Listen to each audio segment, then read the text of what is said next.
नमस्कार. आपल्या भारतीय संविधानानं आपल्याला खूप सारे हक्क दिले आहेत, बरोबर? पण विचार करा, यात एक असाही हक्क होता जो एके दिवशी अचानक मूलभूत हक्कांच्या यादीतूनच काढून टाकला गेला. हो, ही गोष्ट आहे त्या हरवलेल्या हक्काची, ज्याचा प्रवास खूपच नाट्यमय आणि वादांनी भरलेला आहे. चला तर मग या रहस्याचा उलगडा करूया. हो, हे ऐकायला विचित्र वाटेल, पण हे खरं आहे. एक मूलभूत हक्क चक्क संविधानातून वगळला गेला. पण असं का केलं गेलं असेल?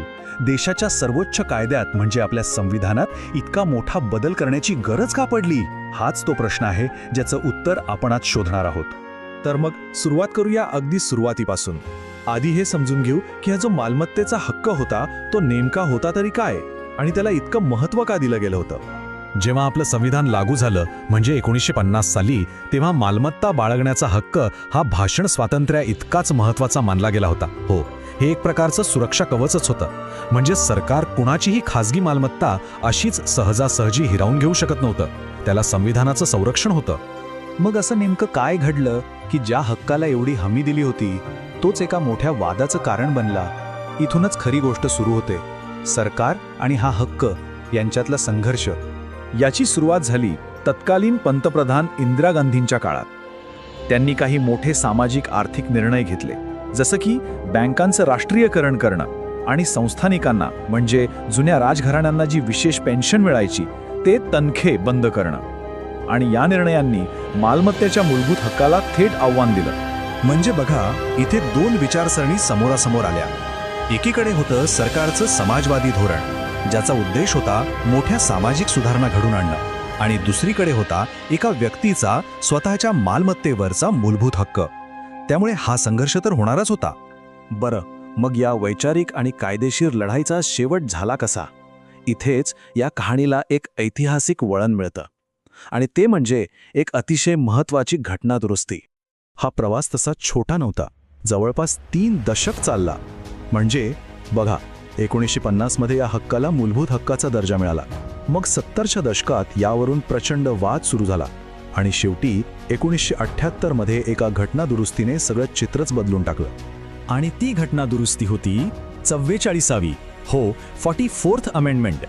याच एका दुरुस्तीने भारतीय संविधानातल्या एका मूलभूत हक्काचा दर्जा कायमचा बदलला. म्हणूनच हा आकडा लक्षात ठेवणं खूप महत्त्वाचं आहे. ठीक आहे, बदल तर झाला, पण मग आज काय परिस्थिती आहे या हक्काची? तो हक्क पूर्णपणे गेला की त्याचं फक्त स्वरूप बदललं? पाहूया.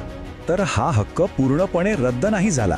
त्याला फक्त संविधानाच्या मूलभूत हक्कांच्या यादीतून बाहेर काढलं गेलं, आणि कलम 300 अंतर्गत त्याला एक कायदेशीर हक्क म्हणजे लीगल राईट म्हणून एक नवीन जागा दिली गेली. पण आता प्रश्न येतो की मूलभूत हक्क आणि कायदेशीर हक्क यात फरक तो काय? अगदी सोप्या भाषेत सांगतो, मूलभूत हक्काला संविधानाचं एक विशेष संरक्षण मिळतं. सरकार तो इतक्या सहजासहजी हिरावून घेऊ शकत नाही. पण कायदेशीर हक्काचं तसं नाही. त्याला सरकार एखादा सामान्य कायदा करूनही नियंत्रित करू शकतं. याचाच अर्थ नागरिकांसाठी न्यायालयात दाद मागण्याचा जो मार्ग होता तोही आता पूर्वी इतका सोपा राहिलेला नाही.